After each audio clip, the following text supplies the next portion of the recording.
আজকের দিনের ভিতরে একটা প্রজ্ঞাপন জারি করে শিক্ষক সমাজকে সম্মানিত করা হোক। জোড়া নজরুল উলুম কামিল মাস্টার্স মাদ্রাসা বাংলাদেশের অন্যতম একটি শ্রেষ্ঠ শিক্ষা দ্বীনি বিদ্যাপীঠ। এই মাদ্রাসায় আমাদের ছাত্ররা যারা অধ্যয়ন করে, আমরা যারা শিক্ষা দান করি, আমরা শিক্ষক সমাজ গতকালের এই ঘটনার প্রতিবাদে আজকে আমরা কেন্দ্রীয় কর্মসূচির আলোকে আমরা ক্লাস বর্জন করছি, কর্মবিরতি অবলম্বন করছি।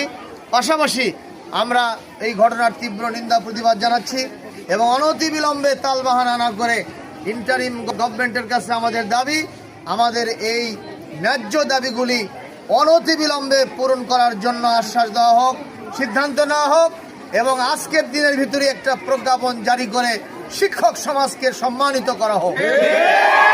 আমরা সবাই শিক্ষকের গায়ে হামলা কেন? নারে তাকবীর।